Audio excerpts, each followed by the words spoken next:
જેલમાં નાખવું હોય તો નાખી દેજો, જેટલી એફઆઈઆર કરવી હોય તો કરી દેજો, ચૂલી પર ચડાવો તો ચડાવી દેજો. ડરવા વાળો સ્વિજલ વ્યાસ નથી. વડોદરા શહેરમાં કોઈ પણ જગ્યાએ હવે દારૂ મળશે, વડોદરા શહેરમાં કોઈ પણ જગ્યાએ ડ્રગ્સ મળશે, વડોદરા શહેરમાં કોઈ પણ જગ્યાએ કોઈ પણ ઇલીગલી વસ્તુ જે શહેરના નાગરિકોને નુકસાન કરે છે મળશે તો એના વિરુદ્ધ અમે હવે જનતા રેડ કરીશું. ડાયરેક્ટ જઈશું, ડાયરેક્ટ જ રજૂઆત કરીશું, ડાયરેક્ટ જ પકડીશું. અને ગોરવા પોલીસ સ્ટેશન पे મારા પર એફઆઈઆર નોંધાઈ છે અને 335-53 કે એક એવી કઈ કલમો કંઈક લગાવી છે.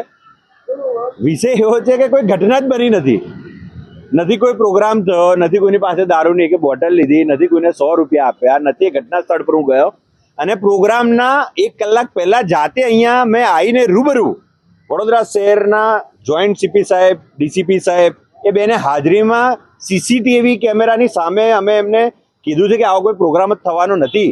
તેમ છતાં પોલીસની ધાક બતાવવા માટે રાત્રે 2:30 વાગે કોઈ ભાજપવાળાનો કોઈ પ્રેશર આવ્યું હશે અને 2:30 વાગે સ્વિજલ વ્યાસ પર એફઆઈઆર કરવામાં આવી છે કે સ્વિજલ વ્યાસ આના વિરુદ્ધ બોલે ના. કોઈ જયદીપસિંહ કરીને છે ગોરવા પોલીસ સ્ટેશનમાં, એમના દ્વારા મારા વિરુદ્ધ એફઆઈઆર કરવામાં આવી છે, જેના સંદર્ભમાં જવાબ લેવા મારે આજે લીગલ નોટિસ એમ મોકલી અને નોટિસનો જવાબ આપવા માટે હું આજે પોલીસ સ્ટેશન આવ્યો છું. વિષય એવો છે એ કોઈ ઘટના જ બની નથી અને એવો કોઈ પ્રોગ્રામ થયો નથી.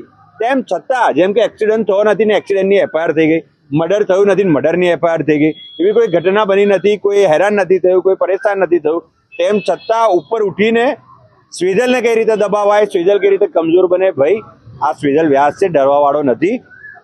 આજે આ ગોરવા પોલીસ સ્ટેશનની સામે જ ઊભો છું અને અહીંયાથી જ કહું છું કે વડોદરા શહેરમાં કોઈ પણ જગ્યાએ હવે દારૂ મળશે, વડોદરા શહેરમાં કોઈ પણ જગ્યાએ ડ્રગ્સ મળશે, વડોદરા શહેરમાં કોઈ પણ જગ્યાએ કોઈ પણ ઇલીગલી વસ્તુ જે શહેરના નાગરિકોને નુકસાન કરે છે મળશે તો એના વિરુદ્ધ અમે હવે જનતા રેડ કરીશું. ડાયરેક્ટ જઈશું, ડાયરેક્ટ જ રજૂઆત કરીશું, ડાયરેક્ટ જ પકડીશું. અને આ પોલીસને જે અધિકારી છે જેના નેજા હેઠળ આ બધું ચાલે છે એને અમે રોકાઈશું. કારણ કે ડરાવવાનો પ્રયાસ બહુ થઈ ગયો. એક સ્વિજલ વ્યાસને ડરાઈને તમે હજારો વડોદરા શહેરના નાગરિકોનો ખોફમાં રાખવા માંગો છો તો એ ભૂલી જજો, એ નહીં થાય. આ સ્વિજલ વ્યાસ આ લડશે. જેલમાં નાખવું હોય તો નાખી દેજો, જેટલી એફઆઈઆર કરવી હોય તો કરી દેજો, ચૂલી પર ચડાવો તો ચડાવી દેજો. ડરવા વાળો સ્વિજલ વ્યાસ નથી. બહુ બધી કાજુ કતરીઓ આવી, બહુ બધા લોકો આવ્યા, બહુ બધા ઉખાડા કર્યા. સ્વિજલ વ્યાસ આના વિરુદ્ધ હવે મજબૂતીથી લડશે. શરૂઆત ગોરવા પોલીસ સ્ટેશનની આજથી શરૂઆત કરીશું.